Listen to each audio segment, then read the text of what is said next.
प्रिय विद्यार्थियों, आज अपन पंचायती राज व्यवस्था के बारे में पढ़ेंगे। इससे पूर्व आपने अगर इस चैनल को सब्सक्राइब नहीं किया है तो सब्सक्राइब करें।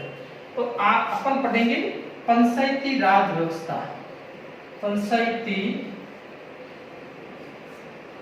राज व्यवस्था, पंचायती राज व्यवस्था के बारे में अध्ययन करेंगे। तो पंचायती राज व्यवस्था है, इसकी शुरुआत इतिहास क्या है। जैसे पंचायती राज के बारे में अपन पढ़ते, सबसे पहले वैदिक काल में सभा समिति का उल्लेख मिलता है। अथर्ववेद में सभा व समिति को प्रजापति की पुत्रियां कहा गया है। अथर्ववेद में सभा व समिति को किसकी पुत्रियां कहा गया है? प्रजापति की पुत्रियां कहा गया है। उसके बाद में वैदिक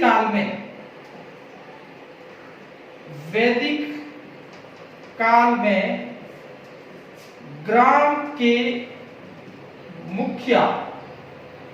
मुखिया को ग्रामणी कहा जाता था। ये गांव के मुखिया को किस नाम से जानते थे? ग्रामणी के नाम से जानते थे। अब उसके बाद में बौद्ध काल में ग्राम के मुखिया को ग्राम योजक कहा जाता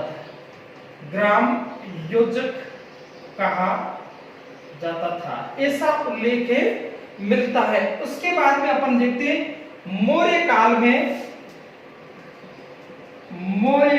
काल में गांव या ग्राम के मुखिया को ग्रामिक कहा जाता था। ये प्राचीन समय में इस प्रकार से गांव के जो शासन है उसके बारे में उल्लेख मिलता है। उसके बाद में अपन देखते हैं सबसे प्रमुख रूप से स्थानीय स्वशासन के बारे में जानकारी कहाँ मिलती है? चोल काल में नाटु परिषदों की जानकारी मिलती है। नाटु परिषदों के बारे में जानकारी मिलती है। ये अपन प्राचीन चोल काल को स्थानीय स्वशासन का प्रमुख रूप से अगर किस काल में जानकारी मिलती है? चोल प्रशासन में। यहाँ पर है नाटु परिषदों का उल्लेख मिलता। उसके बाद में मध्यकालीन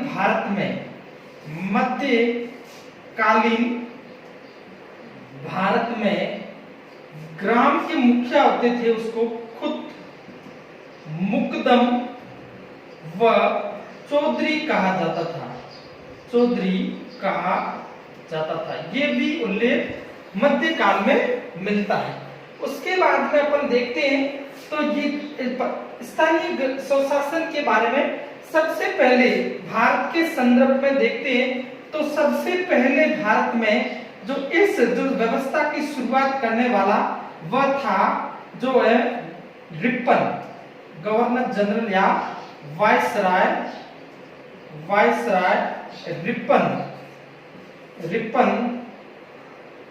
रिपन को स्थानीय स्वशासन का जनक कहा जाता है। इसके कार्यकाल में स्थानीय ये भारत में सबसे जो सुधार के रूप में माना जाता है वह रिपन है। ये इसके समय एल्बर्ट विवाद होता है। इसी के समय जो शस्त्र अधिनियम पारित हो जाता है उसको खारिज, और उसके बाद में जो मुंह बंद करने वाला अधिनियम जो लिटरनेस गैंगिंग एक्ट जिसको कहते हैं, वर्नाकुलर प्रेस एक्ट जिसको कहा जाता है, वह लिटन ने शुरू किया था और निरस्त किसने किया था? रिपन के समय। तो ये वायसराय रिपन को भारत में स्थानीय स्वशासन का जनक माना जाता है आधुनिक भारत में। अब आगे देखते हैं सबसे पहले 1919 के अधिनियम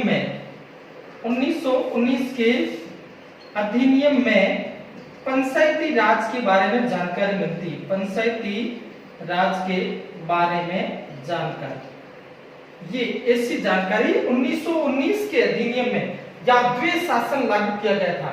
कहाँ लागू किया गया था? प्रांतों में द्वैध शासन को लागू किया गया था। और द्वैध शासन का जनक है, वह किसको कहा जाता है? द्वैध शासन का जनक कर्टियस को कहा जाता है। कर्टियस, ये इसमें तो सबसे पहले उल्लेख मिलता। तो ये स्वतंत्रता से पूर्व भारत में प्राचीन समय में ग्रामीण प्रशासन के बारे में जानकारी मिलती है। किस प्रकार से? जी, इसका आप स्क्रीनशॉट ले सकते हो, प्रश्न पूछ सकते हैं। वैदिक काल में ग्राम का मुखिया क्या कहलाता था? ग्रामीण। मध्य काल में क्या कहलाते थे? खुद मुक्तम व चौधरी कहलाते थे। तो ये ऐसा। और भारत में स्थानीय स्वशासन का जनक किसे माना जाता है? लॉर्ड रिपन को माना जाता है। अब अपन आगे देखते हैं, जब भारत है वह स्वतंत्र हो गया, स्वतंत्रता के बाद में किस प्रकार से पंचायती राज व्यवस्था है उसकी शुरुआत होती है। तो जैसे ही स्वतंत्र हुआ उसके बाद में गांधी जी की ग्राम संकल्पना को निरूपण करने के लिए, उसको आधारभूत ढांचा प्रदान करने के लिए गांधी जी ने कहा था, जो भारत का जो मूल निवास से जो निवास करता है वह गांव में, भारत की जनता है वह गांव में निवास करती है। आत्मा, भारत की आत्मा है वह कहाँ निवास करती है? गांव में निवास करती है। तो गांधी जी की ग्राम संकल्पना है उसको आधार प्रदान करने के लिए सबसे पहले अक्टूबर 1952 को सामुदायिक विकास कार्यक्रम की शुरुआत की गई। विकास कार्यक्रम की शुरुआत की गई। सामुदायिक विकास कार्यक्रम कब शुरू किया गया? अक्टूबर 1952 को शुरू किया गया। अब उसके बाद में आगे क्या होता है? 1957 को बलवंत राय मेहता की अध्यक्षता में एक समिति का गठन किया गया। समिति का गठन किया गया, ये बलवंत राय मेहता समिति बनी। इस समिति का गठन है वह किया गया और इस समिति ने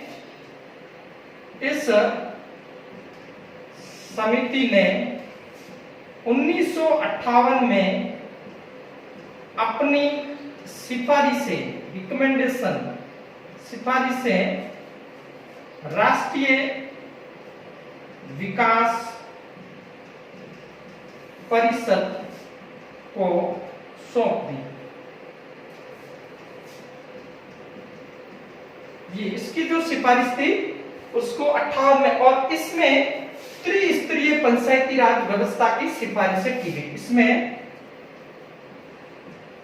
इसमें त्रिस्तरीय पंचायती राज व्यवस्था की सिफारिशें की गई। भारत में पंचायती राज व्यवस्था है दो स्तर पर है। एक है दो स्तर पर है, एक है ग्रामीण स्तर और दूसरा है शहरी स्तर। इसको कहते हैं ग्रामीण पंचायती राज। ग्रामीण स्तर पर जो है ग्रामीण पंचायती राज, शहरी स्तर पर तो इसको कहते हैं ग्रामीण स्थानीय स्वशासन और इसको कहते हैं शहरी स्थानीय स्वशासन। ग्रामीण स्तर पर ग्रामीण स्थानीय स्वशासन व्यवस्था और शहरी स्तर पर शहरी स्थानीय स्वशासन व्यवस्था। तो इसमें त्रिस्तरीय पंचायती राज व्यवस्था की सिफारिश की गई 3 स्तरों पर यह समिति, और इसी के आधार पर सबसे पहले 2 अक्टूबर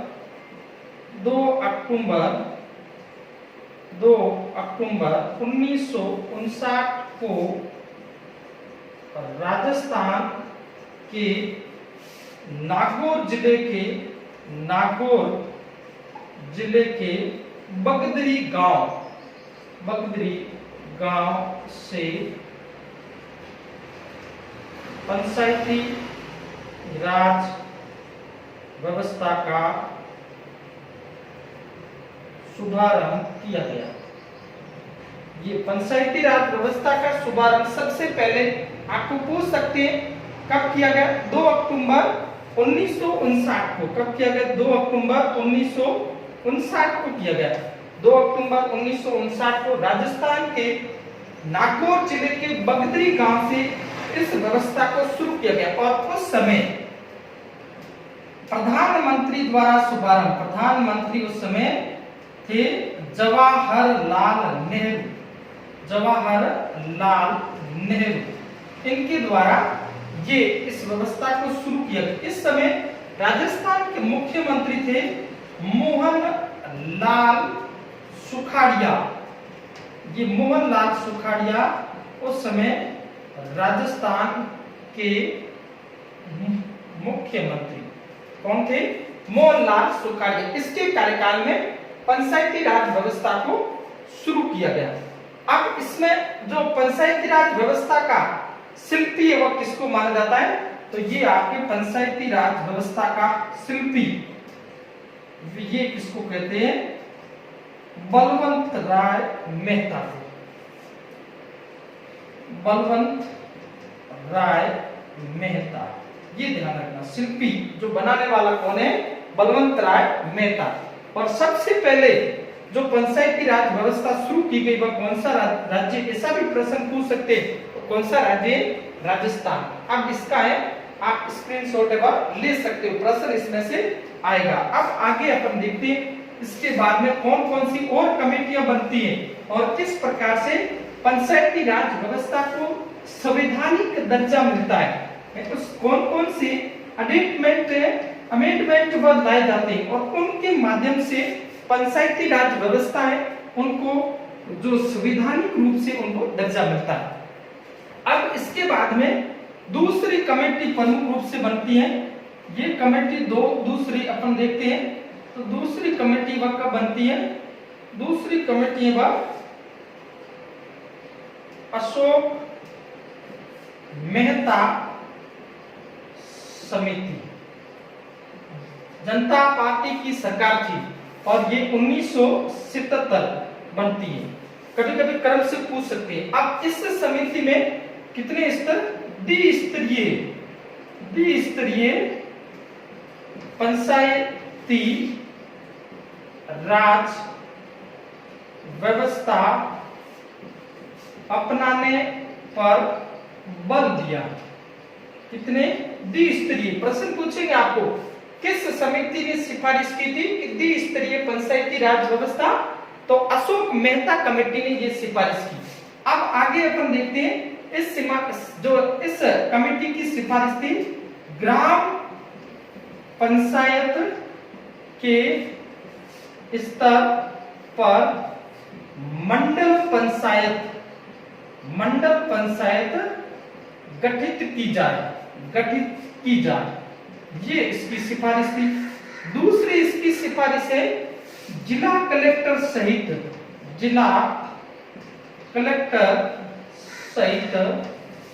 सभी अधिकारी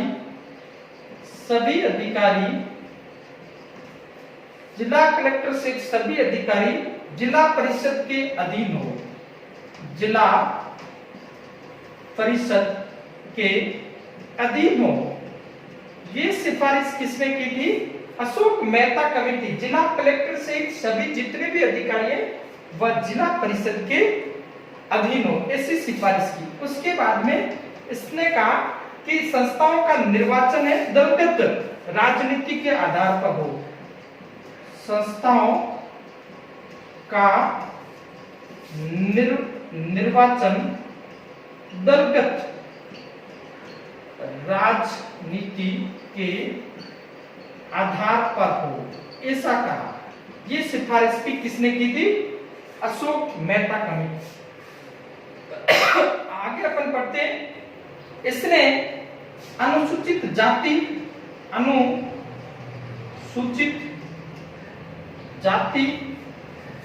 अनुसूचित जनजाति तथा महिलाओं के आरक्षण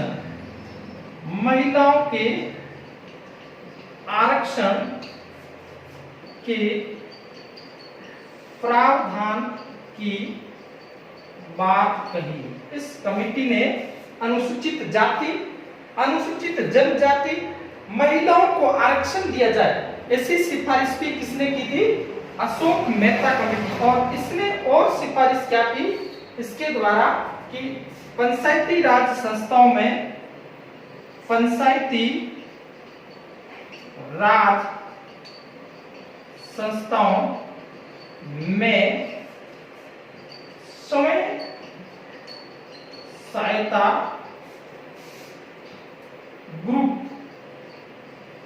की भागीदारी, सेल्फ हेल्प ग्रुप की भागीदारी, ऐसी भी रिकमेंडेशन किसने की थी? अशोक मेहता कमेटी। तो प्रश्न आपको पूछ सकते हैं, अशोक मेहता समिति कब गठित की गई? 1977 जनता पार्टी की सरकार, उस समय ये सिफारिशों का प्रावधान किया गया। प्रश्न आपको ऐसे पूछेंगे, किस समिति की सिफारिश पर ऐसा प्रावधान किया गया कि पंचायती राज संस्थाओं में स्वयं सहायता समूह की भागीदारी हो? तो कौन सी है? अशोक मेहता कमेटी। अब आगे अपन देखते हैं और कौन कौन सी पंचायती राज समिति, जो पंचायती राज व्यवस्था है उससे संबंधित कमेटियों का जो गठन होता है। अब आगे अपन जैसे देखते हैं तो एक कमेटी तीसरी है कमेटी बनती है, वह है जी.वी. के. राव समिति। ये समिति कब बनती है? 1985। इस समिति का जी.वी. के. राव समिति। अब इसकी क्या सिफारिश, रिकमेंडेशन क्या करती है? अब ये सिफारिश करती है कि पंचायती राज संस्थाओं को, पंचायती राज संस्थाओं को वित्तीय शक्तियां प्रदान की जाए। ये सिफारिश करती है, पंचायती राज संस्थाओं को वित्तीय शक्तियां प्रदान, और राज्य वित्त आयोग का गठन किया जाए। राज्य वित्त आयोग का गठन किया जाए। प्रश्न पूछ सकते हैं, राज्य वित्त आयोग के गठन की सिफारिश कौन सी समिति? जी.वी. के. राव कमेटी ने सिफारिश की। उसके बाद में पंचायती राज संस्थाओं का कार्यकाल 8 वर्ष, ऐसे भी वर्ष हो, ऐसी भी सिफारिश है वह इस जो कमेटी के द्वारा की गई। उसके बाद में कमेटी बनती है लक्ष्मीमल सिंघवी, LM सिंघवी कमेटी। ये कमेटी कब बनती है? 1986 में ये कमेटी बनती है, और ये क्या करती है? पंचायती राज व्यवस्था को, प्रमुख रूप से इसकी सिफारिश है पंचायती राज व्यवस्था को संवैधानिक दर्जा दिया जाए, संवैधानिक दर्जा दिया जाए। प्रश्न पूछेंगे आपको, कौन सी समिति ने सिफारिश की थी पंचायती राज व्यवस्था को संवैधानिक दर्जा दिया जाए? तो कौन सी समिति है? लक्ष्मीमल सिंघवी, LM सिंघवी। और इसके बदौलत है राजीव गांधी के समय 64वां संविधान संशोधन विधेयक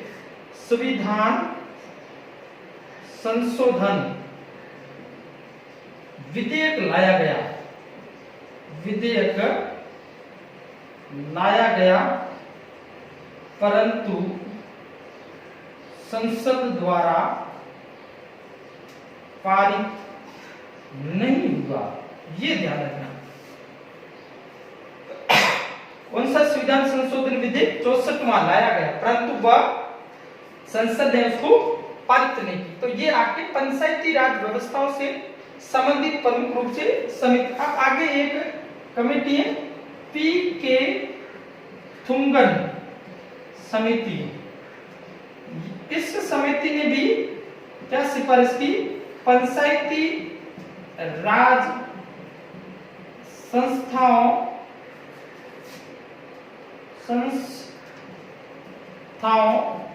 को संवैधानिक दर्जा दिया जाए, संवैधानिक दर्जा दिया जाए।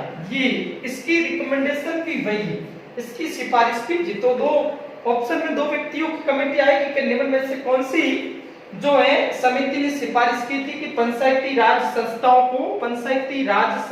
को क्या दिया जाए, संवैधानिक दर्जा दिया जाए, संस्थाओं को संवैधानिक दर्जा दिया जाए, ऐसी सिफारिश की थी।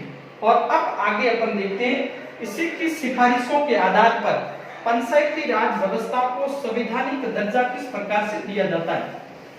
तो ये पंचायती राज व्यवस्था से संबंधित प्रमुख रूप से, और इस समय राजस्थान में भी जो कई प्रकार की जो समितियां बनती हैं उसकी बदौलत राजस्थान में भी पंचायती राज व्यवस्थाओं से जो उनको जो सरकार को निर्देशन मिलता है। जैसे एक है हरीश चंद्र माथुर समिति, ये राजस्थान से रिलेटेड है। दूसरी है सादिक अली कमेटी। तीसरी है हरलाल सिंह खर्रा कमेटी। और उसके बाद में चौथी है अरुण कुमार, और उसके बाद में गुलाब चंद कटारिया उप समिति। ये समय समय पर राजस्थान में भी इस कमेटियों का गठन किया गया। तो पंचायती राज से संबंधित प्रश्न पूछेंगे, निम्न में से कौन सी समिति पंचायती राज से संबंधित नहीं है। तो ये अब अपन देखते हैं आगे अपन इसमें। तो राजस्थान में जो पंचायती राज व्यवस्था है वह किस प्रकार से भारत में शुरू होती है। अब क्या होता है, दो एक जैसे एक है शहरी स्थानीय स्वशासन व्यवस्था और ग्रामीण स्थानीय स्वशासन व्यवस्था। ग्रामीण स्थानीय स्वशासन व्यवस्था ये, और इसको क्या कहते हैं, पंचायती राज व्यवस्था। अब ग्रामीण स्थानीय स्वशासन व्यवस्था, इसके लिए सबसे पहले 1992 में सरकार है पीवी नरसिंहा राव उस समय स्थानीय स्वशासन से संबंधित जो है ग्रामीण स्थानीय स्वशासन से संबंधित 73वां संविधान संशोधन लाया गया। 73वां संविधान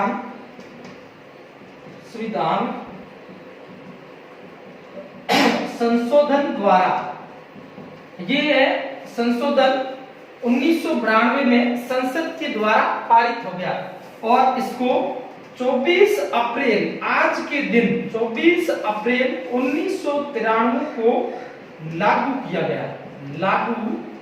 गया। पंचायती राज व्यवस्थाओं को सशक्त करने के लिए, विकेंद्रीकरण व्यवस्थाओं को लागू करने के लिए, निम्न वर्ग के लोगों के विकास के लिए इस व्यवस्था को शुरू किया गया और संविधान के द्वारा इसको मान्यता मिल गई और ये 24 अप्रैल 1993 को लागू हुआ और इसी दिन 24 अप्रैल को पंचायती राज दिवस मनाया जाता है। पंचायती राज दिवस, और ये शुरू कब हुआ है, 2010 से शुरू हुआ, ये ध्यान रखना, 2010 से शुरू हुआ। तो ये 73वां संविधान संशोधन है, ये लागू हो गया है 24 अप्रैल 1993 और ये लागू करने वाला भारत का पहला जो राज्य है वह है मध्य प्रदेश। सबसे पहले इसको लागू किसने किया था, मध्य प्रदेश ने लागू किया गया। और राजस्थान में जो पंचायती राज व्यवस्था को अपनाई गई वह थी त्रिस्तरीय पंचायती राज व्यवस्था। बलवंत राय मेहता कमेटी थी, उसको राजस्थान में अपनाया गया। राजस्थान में किसको अपनाया गया, त्रिस्तरीय पंचायती राज व्यवस्था को।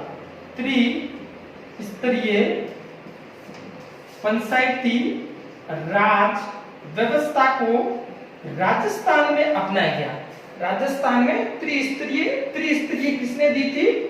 बलवंत राय मेहता कमेटी, ये इसको राजस्थान में अपनाया। अब देखो त्रिस्तर कौन सा है? पहला है ग्राम स्तर, स्तर का नाम ग्राम, उसके बाद में स्तर है ग्राम, और ये किस जैसे इसके बाद में दूसरा है खंड या ब्लॉक, खंड इसको कह सकते हैं, दूसरा है ब्लॉक, और तीसरा है जिला। अब यहाँ पर है जो यहाँ ग्राम स्तर पर होता है पदाधिकारी, उसका नाम है सरपंच, ये होता है सरपंच। ब्लॉक स्तर पर होता है, इसको क्या कहते हैं? प्रधान कहा जाता है। और उसके बाद में तीसरा कौन सा है? जिला स्तर पर जिला प्रमुख, जिला प्रमुख। ये त्रिस्तरीय व्यवस्था में ग्राम स्तर पर सरपंच होता है प्रधान, खंड स्तर पर प्रधान होता, और जिला स्तर पर कौन होता है? जिला प्रमुख होता है। तो ये 3 स्तर की व्यवस्था उसको अपनाया गया। अब इससे अब इस व्यवस्था को शुरू होने का है निम्न वर्ग के लोगों के कल्याण, उसके बाद में अनुसूचित जाति और जनजाति के कल्याण, महिला वर्ग की भागीदारी, सत्ता के विकेंद्रीकरण के माध्यम से ग्रामीण स्तर को सशक्त करने के लिए इस व्यवस्था को शुरू किया गया। अब आगे अपन देखते हैं। अब इसके बाद में अपन इसके बारे में देखते हैं, जैसे इनका निर्वाचन कैसे होता है। नंबर 1 निर्वाचन, निर्वाचित कैसे होते हैं? निर्वाचित पंचायती राज संस्थाओं के सदस्यों का निर्वाचन कैसा? तो अपन देखते हैं पंच, सरपंच तथा पंचायत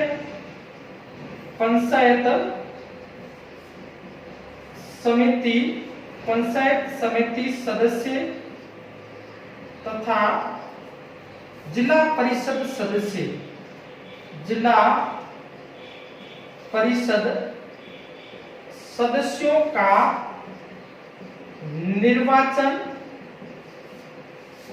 प्रत्यक्ष रूप से जनता द्वारा किया जाता है, जनता द्वारा किया जाता है। ये तो प्रत्यक्ष रूप से डायरेक्ट इनका निर्वाचन है, ये जनता करती है। पंच, सरपंच, पंचायत समिति सदस्य, जिला परिषद सदस्य।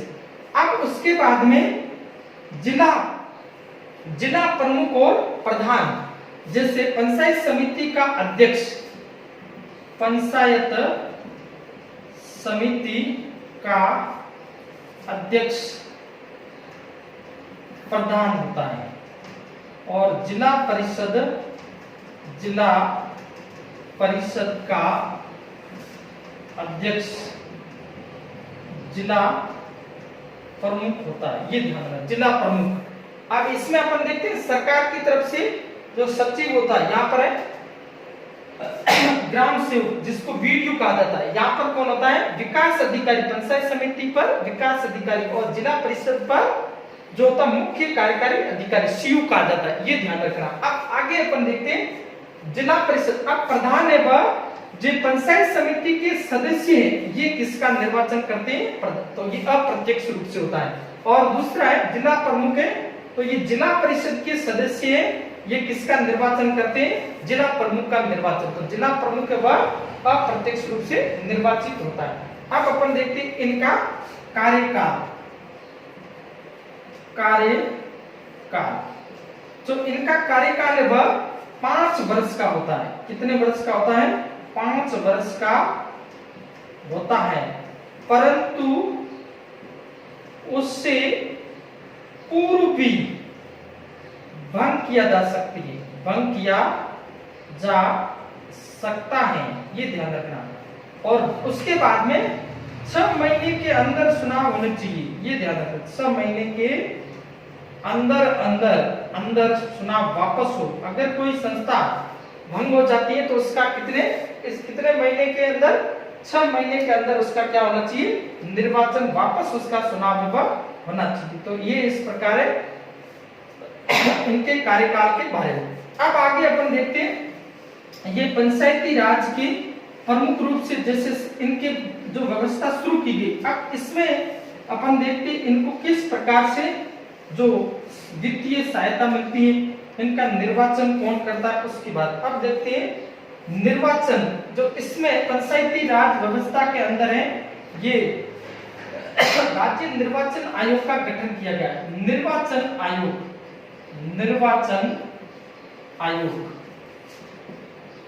का गठन है, ये निर्वाचन आयोग है। ये पंचायती राज व्यवस्था, ये अपन देखते हैं पंचायती राज जो है ग्रामीण स्थानीय स्वशासन जिसको कहते हैं, ये संविधान के भाग, प्रश्न पूछेंगे ग्रामीण स्थानीय स्वशासन संविधान के भाग कौन सा है, भाग है 9, ये ध्यान रखना। 9 का में शहरी स्थानीय स्वशासन है, ग्रामीण स्थानीय स्वशासन, ग्रामीण अपन पंचायती राज पढ़ते हैं, स्थानीय स्वशासन भाग कौन सा है, स्वशासन भाग संख्या 9। कौन सी अनुसूची में, ये 11वीं अनुसूची में, 11वीं अनुसूची, ये ध्यान रखना। और शहरी स्थानीय स्वशासन कौन सी है, 12वीं। और इसमें कितने विषय हैं, 29 विषय हैं, ये ध्यान रखना। इसमें कितने विषय हैं, 29 विषयों का है, ये इसमें आपको प्रमुख रूप से पूछ सकते हैं। अब है निर्वाचन आयोग, तो निर्वाचन के बारे में अब अनुच्छेद ये कौन से, इसका 243 ए से लेकर ये तक है, ओ तक है, 243 ओ तक इसका प्रावधान है। तो इसमें अपन देखते हैं निर्वाचन आयोग 243 आई, अनुच्छेद 243 आई, इसमें इसका प्रावधान क्या है कि पंचायती राज को जो निर्वाचन करने के, पंचायती राज संस्थाओं के निर्वाचन के लिए एक निर्वाचन आयोग होगा। क्या होगा, पंचायती राज संस्थाओं के निर्वाचन करवाने के लिए एक निर्वाचन आयोग होगा। और निर्वाचन आयोग के द्वारा, निर्वाचन आयोग द्वारा मतदाता सूचियां तैयार करने से लेकर